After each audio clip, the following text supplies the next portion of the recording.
Uy, Chef. Hi, Chef. Chef, Kumusta? good morning. Good Long morning. time.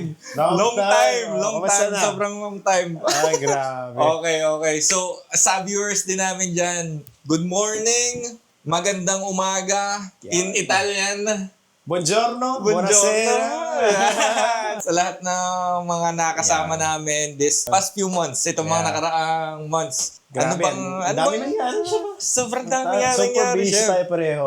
Si Chef Morris kasi, kaya medyo nawala. Siguro, sorry na rin agad guys. Alam ko, yung iba na nagwe-wait na kasunod na episode ng niya. Adrobos, nalawasan tayo ng ng isang buwan. Medyo nag-busy lang. And Chef Morris ay Family time muna. nag-family time ng konti bago i-push to. Pero salamat pa rin sa inyo lahat na nagsubaybay kahit na medyo matumal yung upload namin itong mga nakaraan. Pero maraming salamat sa lahat ng mga sumusuporta, yung mga nagko-comments, nagbibigay ng suggestions, yung mga nagtatanong sa atin, ng mga gustong malaman sa kusina. And abangan nyo lang, marami pa kaming mga isi-share na values sa inyo lahat. Very Sobrang, happy. yun Chef, sobrang na-appreciate ko yun, lalong nagbo-boost. Alam mo yun, yung may mga tanong, may mga, actually yung mga mahirap na tanong, kahit ako minsan sabi ko, paano ko ito sasagutin? Pero, ayun, parang doon sa mga tanong nyo kasi nakakahugot kami ng mga ang nagagawa nun is nahuhugot yung mga na-experience namin na hindi naman namin sinasabi, yung sagot namin ang batayan. Pero yung sagot namin is naka-based dun sa experience na meron kami. Tama. So, hindi namin sinasabi na mali yung sagot ng, kung wari na tanong na yan, hindi namin sinasabing yung sagot namin ang tama, pero ito yung sa experience namin at saka sa mga preferences namin. Correct. Yan. Thank you so much. Thank you so much. And ano ba mga naging nangyari nitong past few, mag-recall muna tayo sa ating mga viewers. Nitong nangyaring mga nakaraan is, ayun nga, nagkaroon tayo na Official launching ng ating official launch ng ating Adobros. Yes. Yan. And for the tarp nga pala, shout out sa Estilo. Silang gumawa niyan. Ginamit namin sa lunch namin sa Fable Melbourne. Yeah. Shout out Fable Melbourne, the highest rooftop bar Josh in pa, Melbourne. naman, confetti. Shoutout din lalo nga pala sa team ng Adobro. Siyempre, yung mga hindi nila nakikita. Hindi lang kaming dalawa to ni Chef Morris. Correct. We have Gerard na nag-aayos ng mga schedules namin and mga topics para itong mga to. And Josh, sobra sa Siyempre, aming si Josh. editors na same na, alam mo yun, the passion na Yes. yung pag-arrange. Minsan nahihiya na nga ako kay Josh pag wala akong video ngayon na papasa. Yan. Talagang very hardworking si Josh. Very organized. Yan. And shout out din sa mga naging tough fan ng page. Yes. Yan, shout out sa inyo lahat. Gusto ko rin mag-shout out sa mga tao na laging alam mo yung pagka-post pa lang, sinishare na nila. And doon sa mga bagong viewers na ngayon lang tayo napanood, shout out sa inyo lahat. Papakilala ulit ako. Ako ulit si Okay. Chef Michael para sa mga bagong nanonood. Yes. Ako si Chef Morris. And ang gusto namin dito sa podcast na to, welcome kayo lahat. Dinidiscuss namin dito yung mga not just cooking Not just about experiences, cooking. Yes. cultures, and pag meron kayong mga tanong na kaya namin sagutin, kung love life yan, Yeah. Chef Morris. At syempre, hindi mawala yung pag-showcase and pag-push natin sa Filipino food. Yan. Para makilala tayo sa buong mundo. Maraming yan. Baka ikaw, Chef, may mga special shoutouts ka. Yan, yung shoutouts ko sa aking family sa Italy, especially sa aking two boys, si Marco and Matthew, na nanonood for sure. And yung aking family sa Philippines. Yan. Ako, shoutout sa family ko, sa mom and dad. Yes. Thank you for always sharing. Thank you sa suporta. Pati sa aking mom. Thank you kay Roy Balbuena. Isa siyang chef sa Ascal, Melbourne ngayon. Oh, alright. Which, lagi rin siya nag-share. Lagi niya share. Share sa Nakakataba ng puso siya ba? Tsaka yung mga nagme-message na tao na, Chef, lagi kami nanonood ng videos nyo, nakakataba ng puso yan para sa amin na nakasubaybay kayo. Pero syempre naman, chefs, yung mga nandyan, huwag nyo pa rin kalimutan mag-follow, share, subscribe. Please. Kasi marami tayong natutulungan, lalo-lalo na sa mga aspiring chefs, yung mga home cooks na gustong matuto, and doon sa mga food enthusiasts keen matuto sa kitchen. Malaking help din sa amin yun na pag nag-grow namin yung aming followers is mas marami kaming nare-reach na. Yeah. Mas marami kaming Marami tayong nare-reach na matulungan. tao. Yes, yan, definitely. marami. Tapos, ano nga ba, chef, ang ano natin ngayon? Ano bang... Ba't pa tayo nandito? Anong pag-usapan natin ngayon? So, ano bang meron ng ano? Ano bang meron ng March? So, pag-usapan siguro natin ngayon, chef, ano, nung March is Nutrition Month. Correct. And at the same time, Women's Month. Women's Month. Yeah. Okay, shout out sa lahat ng ano. Sa Shout lahat out ng mga kababaihan, mga nanay, sa lahat ng mga kabayan sa buong mundo, gusto lang namin i-appreciate yung kanilang presence dito sa mundo natin. Maraming salamat sa mga... Kasi isipin mo kung lalaki lang yung sa buong mundo. Oo. Parang hindi mag-work out. Hindi tayo dadaming shit. And maraming ano. And masyadong, ewan ko, kailangan natin ng softer side lagi. Correct. And kauna-unahan ang mga women and sa mga parents natin. Maraming salamat. Thank you so much. Yes. And para sa akin, the best chefs, the best cooks, ay yung ating mga nanay. Yan. Agree ba kayo? Ako, agree, 100%. 100%. Yan. Nanay, actually silang unang chefs eh. Correct. Bakit no? Unang panahon ba, meron na kino-considered na, okay, itong title, ikaw ang head chef. Oo. Kadalasan ang head chef is kung sino yung nagluluto sa kusina. Yan lang head chef. Kaya, alam mo, ang luto ng nanay is, alam mo yun, hindi siya technical in terms na kung anong ginagawa natin ngayon. Na, ilang grams, ilang grams, itong ganito. Sila is more on more on pag-feed ng tao na very generous. Pakiramdam ko nga tayo bilang mga pure love. Oo. Pinalaki tayo mga Pilipino hindi para magluto. Kung hindi mag-feed ng tao. Pakainin yung mga tao mahal natin sa buhay. Ano yung normally na niluluto ng mom mo nung kayo ay mga bata pa? Nanay ko, niluluto nung mom ko. Naalala ko sa mami ko kadalasan mga alam mo yun, adobong kangkong. Uy, oo. Yan, paborito ko yan, adobong kangkong. Tsaka more on, mga agahan, almusal, sandwiches. Alam mo yun, hindi kailangan ng mga hindi masyadong maraming rekado, di ba? Yan naalala ko sa mom ko. Kasi ang most of the moms, yung kailangan sa kanila, yung kailangan pag nagluluto sila para sa atin yung nutritious. Di ba? Inisip nila tayo kailangan lagi healthy yung sinaserve nila sa atin. Kaya siguro hindi na nutritious yung pinagkakain. Ayun, lumaki din tayo ng Ikaw chef. Ngayon bilang chef na. Ikaw chef na. Sa palagay mo, ano ang mga nutritious food na kinakain mo? Kumakain ka pa ba ng nutritious? Ang hirap ng tanong mo.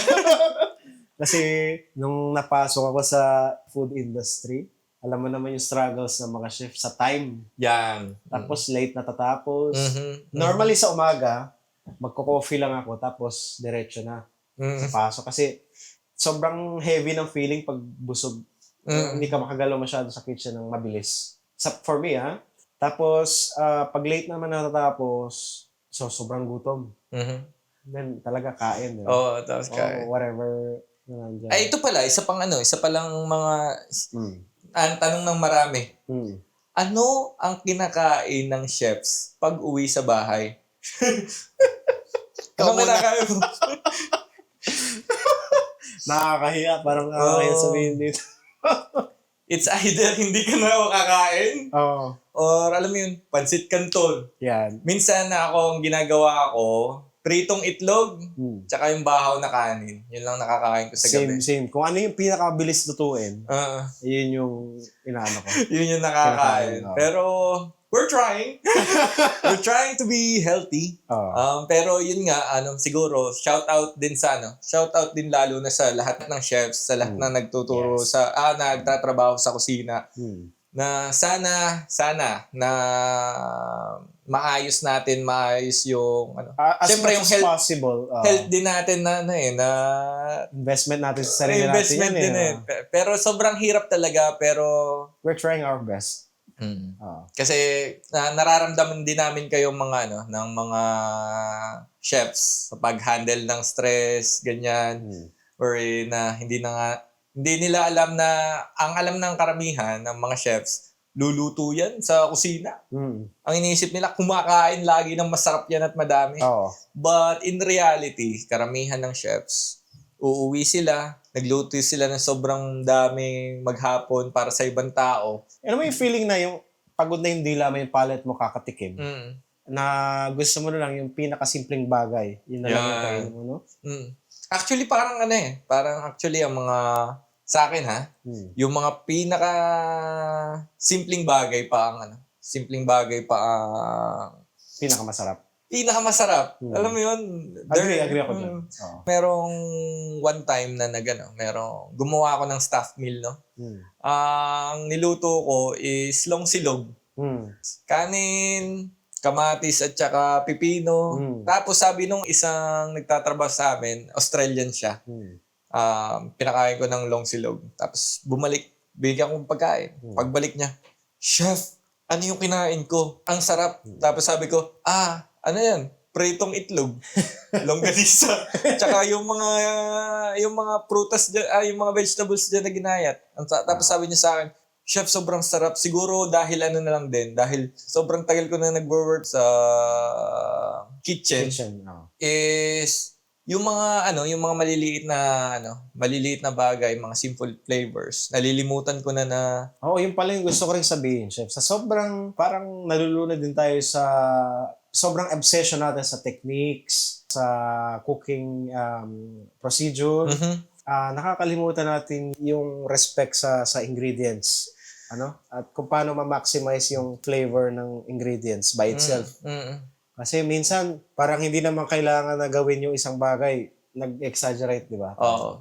Minsan Merong iba, gagawa pa ng, alam mo, mga kakaiba-ibang decoration, techniques, mga corals, twills. Or yung gagamit sila ng sous vide,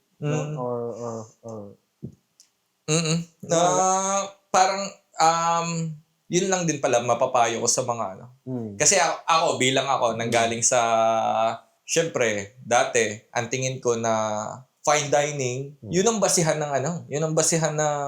magagaling na chef. Yun ang basihan ng masarap na pagkain. Yung maganda yung ganito, maganda yung ganyan. Pero, nung nagsisimula na ako na magtrabaho talaga sa kusina at ma-understand kung ano talaga ang masarap na pagkain, is hindi naman nakasalalay sa Hindi nakasalalay sa hindi nakasalalay molecular techniques sa kitchen, For me, ang unang base na kailangan matutunan is yung how do you respect every ingredient. Tapos, how to use them. Di ba? Yun ang basihan So, kasi pag, kunyari, nagkikreate ka ng isang dish, pag hindi mo alam gamitin yung simple, for example, isang fruit or isang vegetable like carrot, paano ka makakagawa ng isang masarap na dish kung hindi mo siya, ano ba yung lasa niya, ano ba yung features niya, ano ba yung kailan ba siya the best gamitin, di ba? So, minsan yun yung nakakalimutan natin. And feeling ko, sa tingin ko, ang fine dining is a way of presenting food in an artistic way. Pero ang roots pa din yan is yung traditional way of cooking, di ba? Doon pa rin tayo umuhugot ng mga techniques and yung cooking procedure na ina-apply natin doon sa dish, di ba? Sa refinements. Yun nga sinasabi ko lagi na basics is the key to something better. Yun. Pag alam mo ang basics, mas madali kang maglipat o mag-aral ng something complicated. Yes. Rather than starting with something complicated na hindi mo pa alam yung basics. Pag basics ang alam mo, bigyan ka ng recipe, magagawa mo yan. Pero pag nagsimula ka sa complicated nang hindi mo alam ang basics, bigyan ka ng recipe, tapos sabihin na, "Uy, wala pala tayong apple cider vinegar." Hindi mo alam kung anong purpose nung... Kasi apple cider vinegar, baka yan ay form of acid lang na kailangan nila. Or kung gagawa ka ng sauce, kailangan mo lang acid. So, ang daming types of acid na pag alam mo ang basics ng acid, Okay, is madali mo siyang papalitan substitute ko ito. Oh, Kasi wala substitute tayong ko sa ganito. Substitute ko sa ganito. Rather than focus, ang para sa akin, ang recipe isa guideline. Guideline. Yes, correct. Kasi, dati, merong ibang chefs, nagtatanong sa akin, Chef, sinunod ko naman yung recipe. Ba't iba yung lasa? Ito rin ang sagot ko. Lahat ba ng lemon pare-parehas ang asim? Tama. Lahat ba ng lemon pare-parehas ang asim? Ang lahat ba ng asukal, lahat ba ng asin pare-parehas ang alat or tamis? Or texture, di ba? Iba-iba yan. Ang sabi sa akin dati sabi sa akin na executive chef ko, shout out kay Chef Alex Sinis, ang aking pinaka mentor ko. Siya 2-star Michelin star dati sa Greece. Ang sabi niya lang sa akin, tikman mo lang lagi yung pagkain mo, mas magaling ka na sa 70% ng chefs sa mundo. Tikman mo lang, halfway there ka na. Correct. Tikman mo lang yung pagkain mo, mas madali mong mananavigate ang mga bagay-bagay. And the more you practice, nagtitikim ka ng pagkain. Guys, pagkain yung titikman natin, guys. Ano naman tayo, chef? Nung last podcast, nasa itlog ka, chef eh. Tikim na naman eh. Yan. Pero yun nga. Lalo tumatalas yung palate mo, di ba? Tumatalas yung palate mo. Yan. Oo, kasi pag tinitikman mo pati, is ma-assess mo na agad kung maalat ba siya. Yung sharpness ba ay ganito? Kailangan ba ng ganito? So, the more you understand the principle, the more versatile ka as a chef. Hindi ba? And sa pagtikim ulit, chef Hindi, chef. Sa pagtikim, magkaiba ang lasa niyan habang niluluto. Correct. Magkaiba ang lasa niyan pag naluto na. At yung hilaw. Magkaiba yung lasa niya ng hilaw. At magkaiba pa rin ang lasa niyan nang na-rest na. Tapos yung bukas mo isi-serve yung na-prep mong niluto. Magkakaiba pa rin ang lasa niyan. Tama. Baka meron kang tips, chef, sa pag-season ng Ako kasi pag nagluluto ako, paglagay ko ng asin, tuwing may bago akong ilalagay na ingredient, lalagyan ko ng konting seasoning. Asin, konti. Para, kumari, mag-isa ako ng sibuyas bawang, lalagyan ko ng asin yun, konti. Tapos, asin konting-konti, hindi yung tamang dami ng Yes. konti. Hanggang sa matapos, consistently ako nagsi-season. Every tikim, season. Rather than, lulutuin ko isang buo, tapos saka ako isi-season. Kasi sobrang tapang nung sobrang tapang. So, mas maalat siya. May study dyan. Basta magkaiba yung alat na continuous mo sinisison kaysa katapusan mo na isi-season lahat. Same tayo kasi ako naman, natutunan ko yan nung nasa Italy ako. Ganun sila mag-season. So while nagpe-prepare, for example, nagluluto kami ng ragu, so slow cook, no? Pag saute pa lang namin ng aming sofrito, a little bit of salt. Pero hindi yung tamang salt na talaga. Konti-konti lang. So while in the process, nadidistribute mo yung lasa, paunti-unti. And then, ma-end mo yung process. Yun na yung finished product. Oo. Try nyo yun, guys. Pag nagluluto kayo, konti yung season. Yes. Sobrang game changer. I mean, talagang sobrang iba. Sobrang iba yung lasa niya. Nagme-mellow down, but yet very seasoned properly yung pagkain. And while kasi, for example, sa steak din, no? Doon sa mga mahilig magluto ng steak. So, sisisun mo muna siya, no? Sa cooking process, nawawala yung 30% ng salt na nilagay mo. So, kailangan pa rin meron kang final process, meron ka pa rin a pinch of salt. Pag nagluluto ko ba, chef, tinatapos mo ng medyo matabang or tinatapos mo ng tapos na ang season lahat? Sa sauce, sa end process, kailangan sureball na sa sauces. Depende kung ano yung lulutuin ko. Ikaw ba, chef? Ako, chef. Tsaka pero mas mahalaga yung medyo under ka than doon nasa salty side ka na. Ako dun sa lagi ako sa medyo under ng konti. Yung konti na lang para ma-push yung Kasi in terms of sauces and food, pag ang mga bagay ay mga masarsa, kailangan mo pa silang i-give ng bigyan mo sila ng konting space. 2 oras. Pag sa sauces, 2 oras mo ipapahinga bago ma-develop yung lasa niya. Correct. Isang tips sa mga gumagawa ng garlic sauce ng shawarma, yan ganyan. Huwag nyo lagyan ng garlic. Tapos lalagyan yung garlic, titikman nyo. Ay, hindi pa. Lalagyan yung garlic, titikman nyo. Hindi pa magde-develop yung flavor niyan.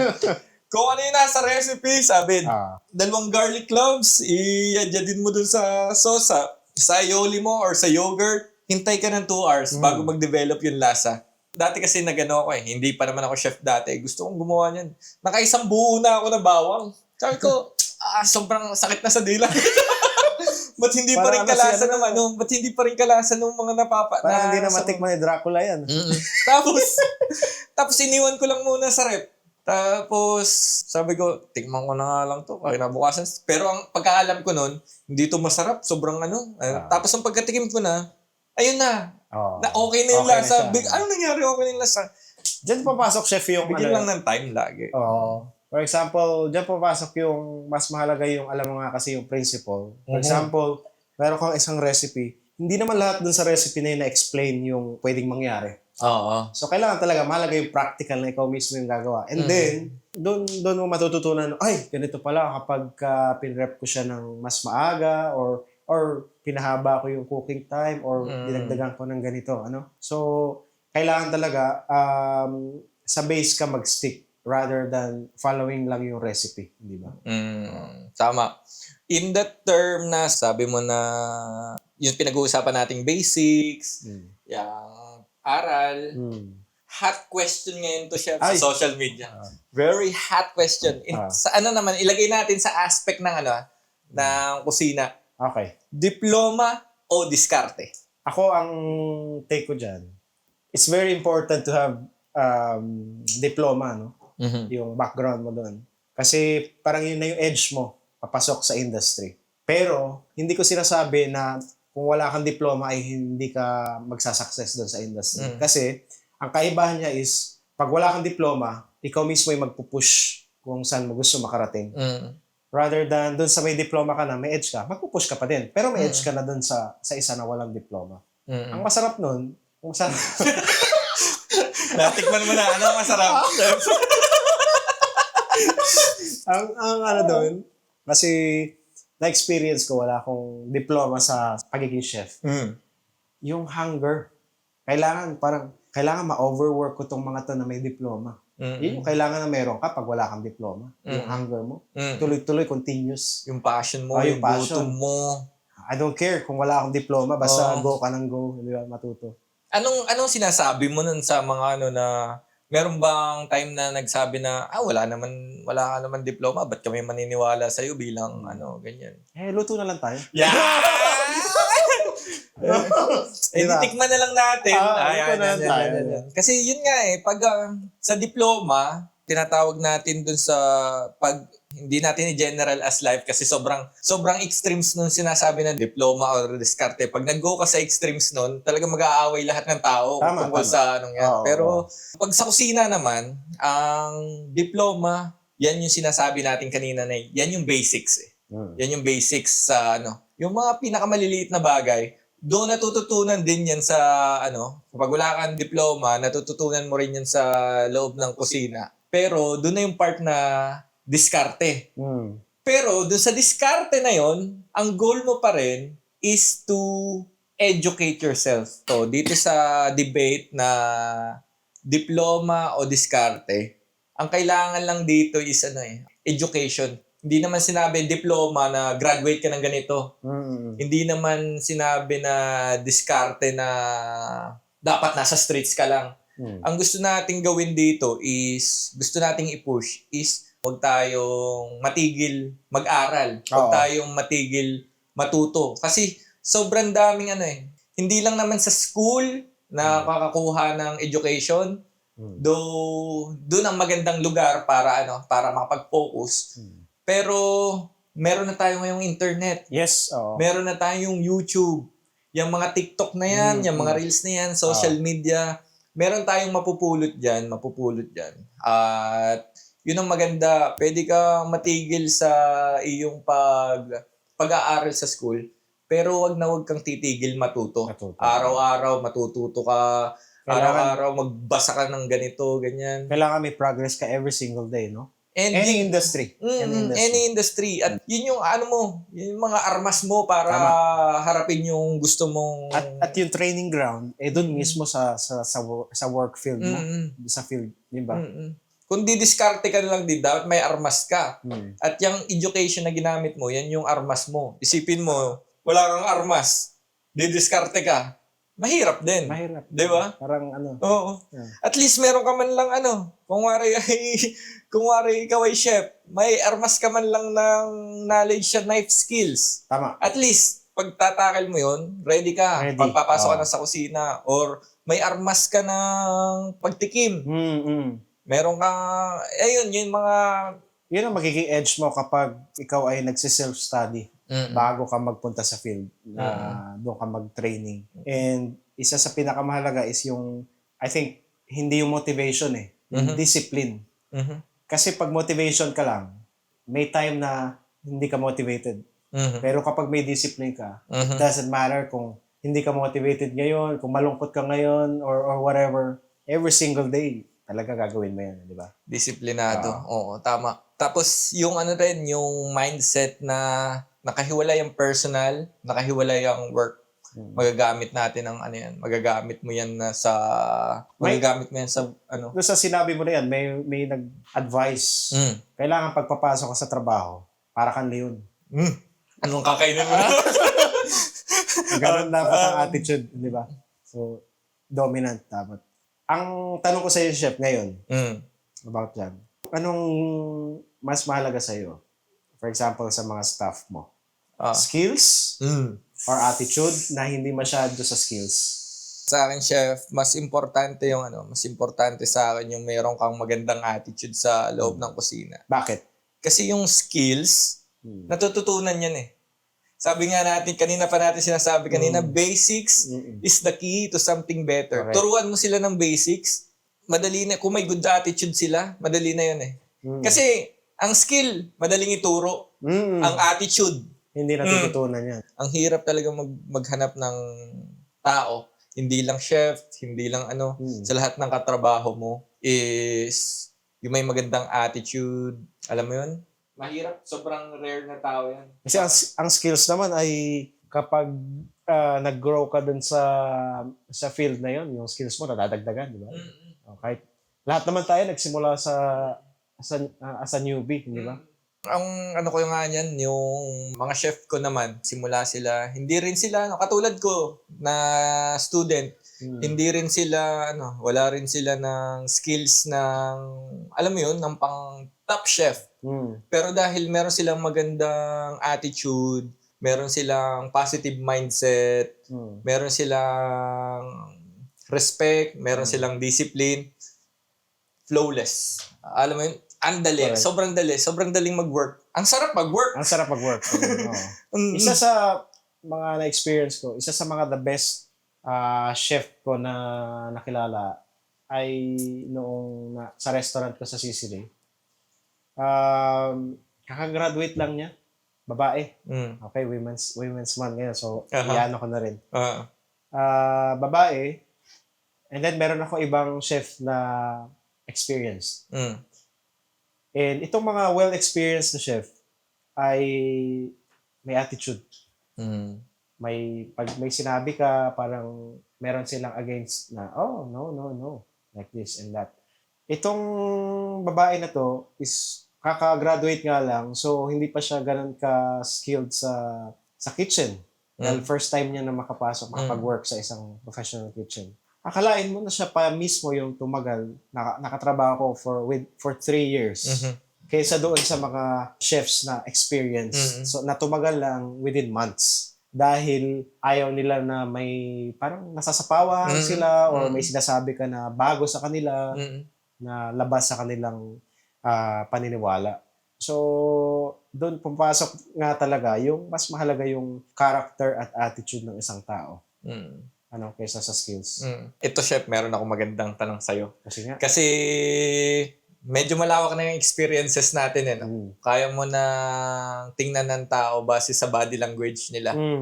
Paano mo malalaman na ang tao ay skilled for the first time na mag-work siya sa kitchen? Paano mo malalaman na skilled siya?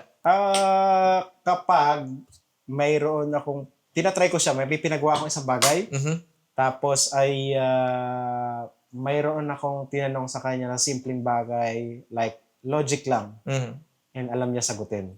So, tinitingnan ko kung paano siya sumagot, and sa kanyang way of prepping the food. Kapag organized, doon lang makita mo na skilled siya. Skilled siya. Oo. Yung sa akin naman, chef, pag unang beses pa lang, ang hinanap niya sa akin, prep list. Correct. Pag sa chef, nung prep ngayon, nasan yung prep list natin? Tapos, naglinis agad siya ng section. Yun na yun. Matikas to. Sigurado ako magaling to. Kasunod na tanong naman, chef. Okay. Paano mo naman malalaman kung maganda yung attitude? Sa akin, kapag nag-start na silang magkamali. Kung paano siya magre-react dun sa pagkakamali niya. Itatama ba niya? Magtatanong ba siya sa akin kung paano itama? Or mag-aalibay siya? Dun sa pagkakamali niya para makalusot siya. So, doon naman maano sa akin yung attitude. Ang hirap hanapin ng ng magandang attitude sa first day of work. Kasi sigurado pasikat yan eh. Pasikat. Makikita mo yung attitude niyan later on. Pero malalaman mo pag maganda yung attitude ng chef or kung sino man na makaka-work mo. Para sa akin is yung pag binibigyan ka niya ng respect in terms na kasi minsan nagkakamali ako eh. Oo, lahat naman tayo. Ako bilang head chef, nagkakamali pa rin ako. Pero pag service na, pag pressure na, alam mo, ang mga head chef, minsan may pride sila na ego. Tama ako kahit anong mangyari. At hinahayaan lang nilang maging tama yun, yung part na yun na parang, kung ang mali ko is, hindi ko na-call yung docket. Nalimutan kong i-call yung docket, pero 6 minutes na lang.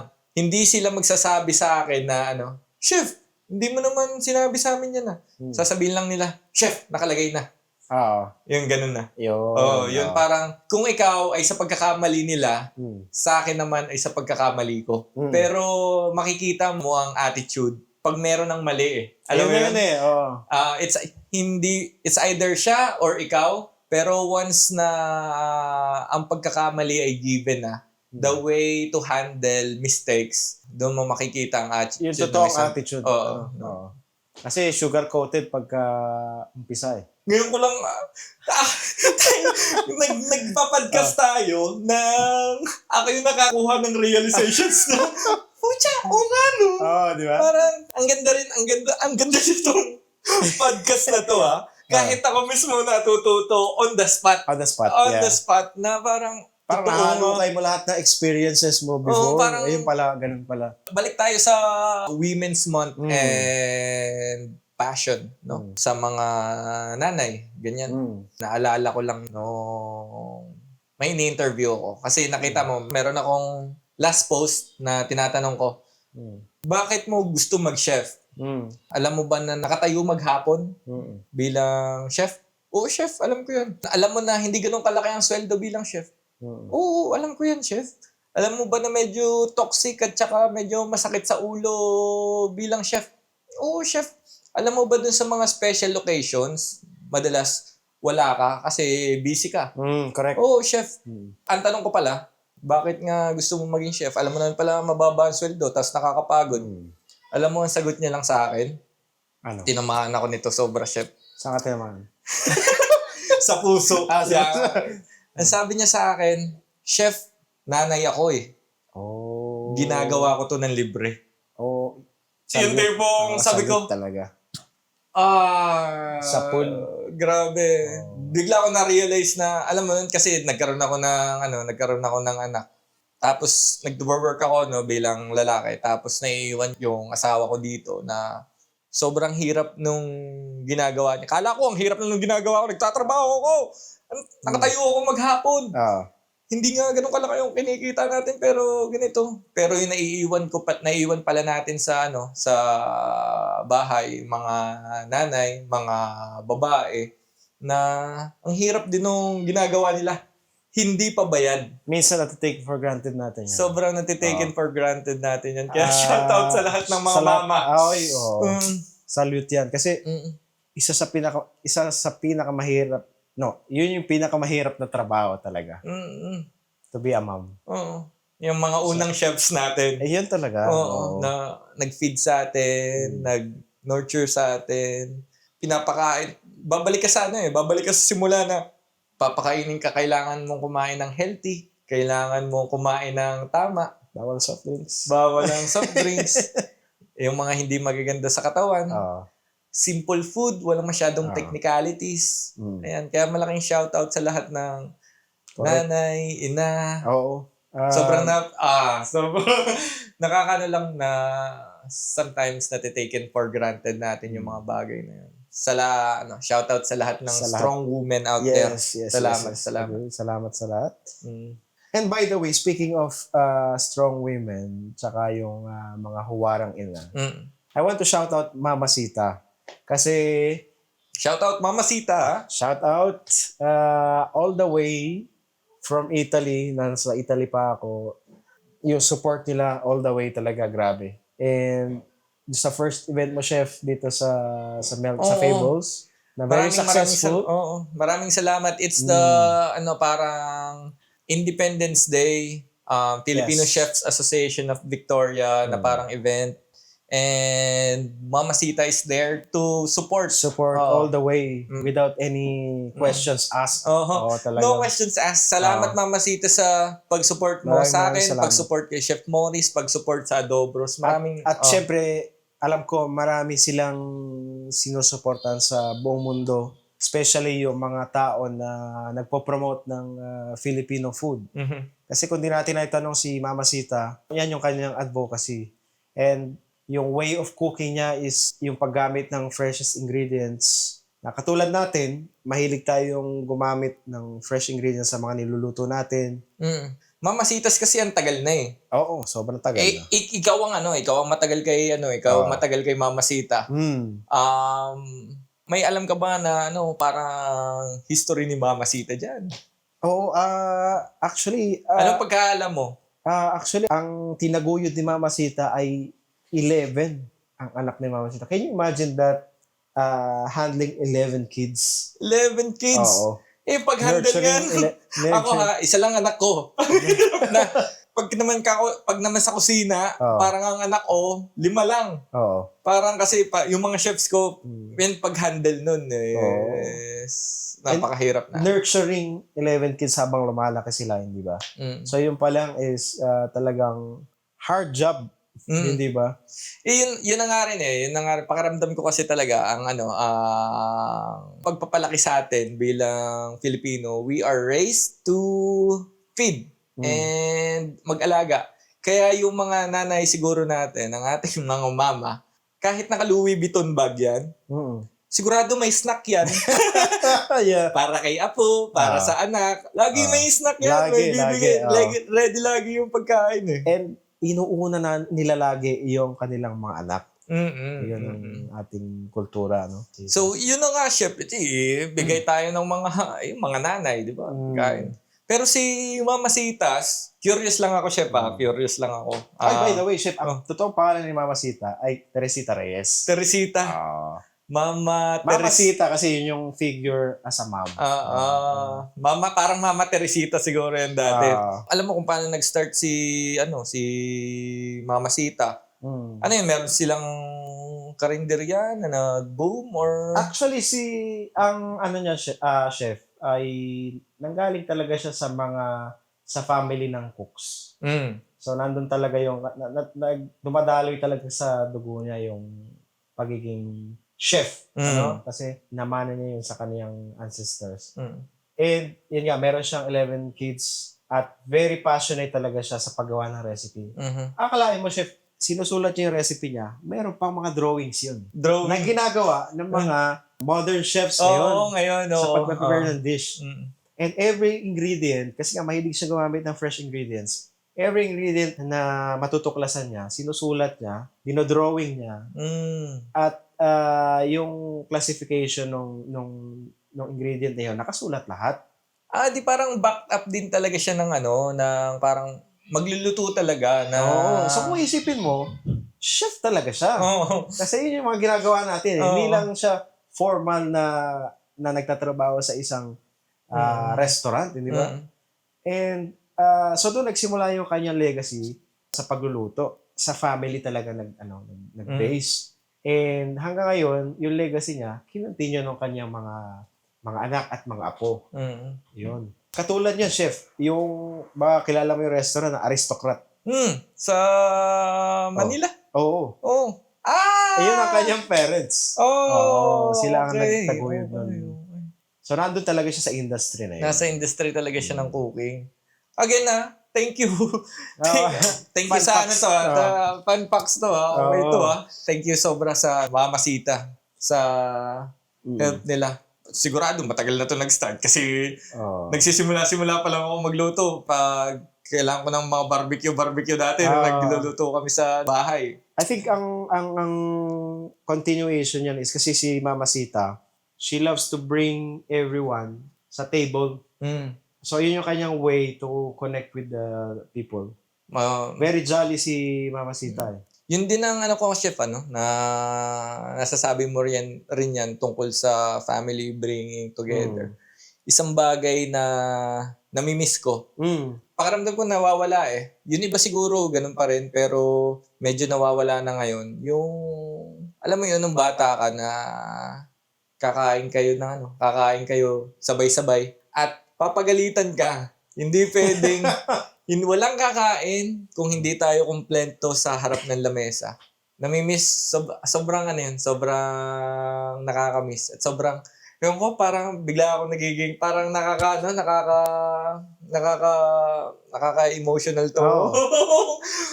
Part na to kasi, ngayon bigla akong na-miss. Ngayon, kayo guys, isipin nyo, lalo na sa mga nagwo-work sa ibang bansa na nasa hiwalay. Kailan kayo huling kumain ng sabay-sabay ng family nyo? Kasi ang daming aspects ngayon sa buhay na nawawala na yung tradition na sama-sama kumain. Unang-una sa lahat yung busy lifestyle, no? Pero nakakalungkot kasi para sa akin yun nga yung connection ng family na pag nasa isang table kayo, kumusta yung araw mo? Ano nangyari today? Ganyan. Yun yung recap natin yung sharing natin sa parents natin, sa mga kapatid natin. And ngayon, meron pa, nadagdagan pa tayo ng phone. So minsan, yung isang kamay nasa phone, tapos yung isang kompleto nga kayo, pero nasa phone. Tsaka yung hindi lang basta magkakasabay kayong kumain. Magkasabay-sabay kayong kumain sa bahay. Na yun yung form na magkakasama kayo, simplest food, hindi mabonggang kainan. Alam mo yung kahit munggo, kahit tuyo. Alam mo yung sama-sama kayo na nakakamiss. Yun yung moments na talaga na hindi mo mapapantayan, Sorry, chef, nag-ano ako bigla akong napupunta sa napupunta ako dun sa part na yun na kailangan nating i-cherish yung mga moments na yun. Lalo na ngayon na sobrang hirap na mabuo. Kaya ako lagi, chef, pag birthday ko, lagi kong request is agahan lang. Kasama yung family ko. Yun lang. Isang masarap na agahan kasama ang family. Hindi mabongga yung handaan. Kahit tuyo, sinangag, itlog. Basta kasama ko sila doon that day na hindi mo iisipin na papasok ka mamaya. Hindi mo iisipin yung mga bagay-bagay. Yun ang essence na. Grabe. Super valuable. Sa akin, na natatandaan ko naman is, teenager, no? So, gimmick, Saturday night. Tapos, Sunday morning ngayon, yung airpot ko, nagluluto ng around 5 kain, 5:30 or 6. So, syempre, may hangover ka pa. Ang hirap gumising. Gigisingin ka, pipilitin ka niyang gumising para sabay-sabay kayo kumain. Tapos sabihin niya, Kung gusto mo, matulog ka ulit. Pero kakain ka muna. Pero kakain ka muna. Oo. Sabay-sabay tayong kakain. Mm-mm. Yun naman yung appreciate ko ngayon na ginagawa niya before. Na dati, hindi mo naiintindihan kasi nga may hangover ka. Oo. Grabe, sobrang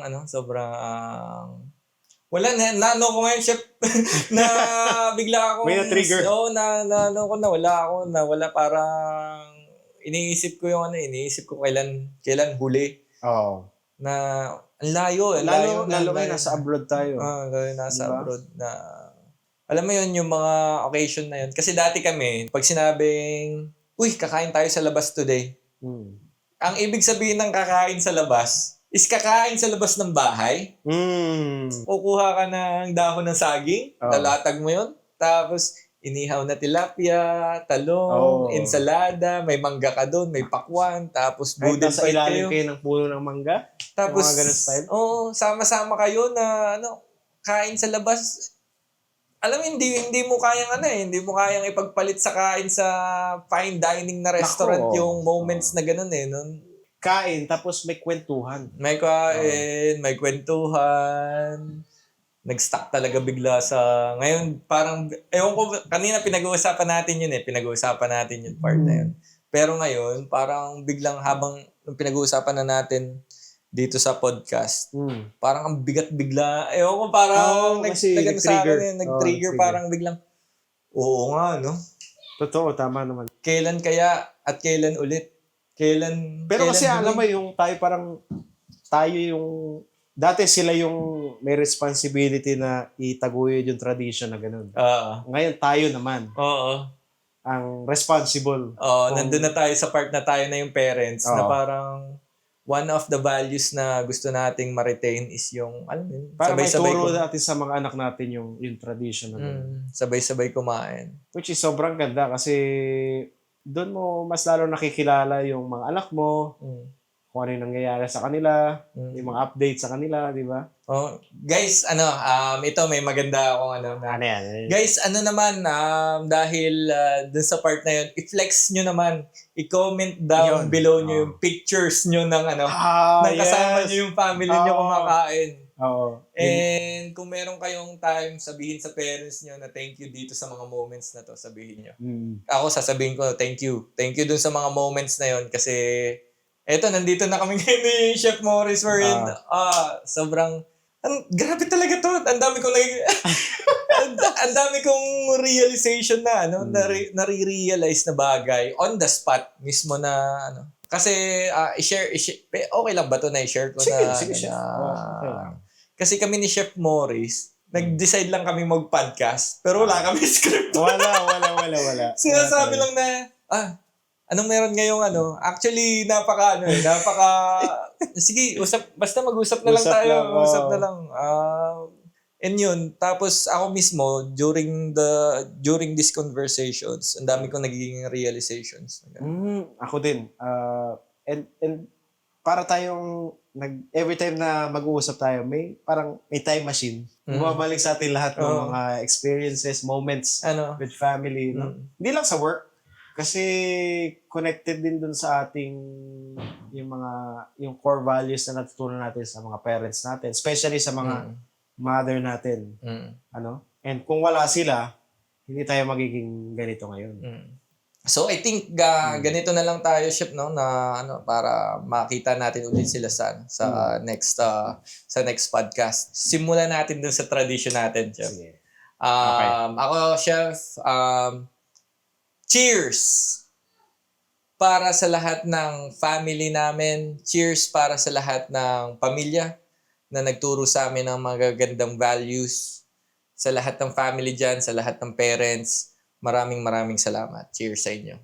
Ako, cheers sa mga natural na bagay at mga blessings na receive natin at sa lahat ng suporta. Cheers sa suportang tunay at higit sa lahat, cheers sa lahat ng... Cheers sa mga strong women yan. all over the world. Cheers. Cheers, Chef.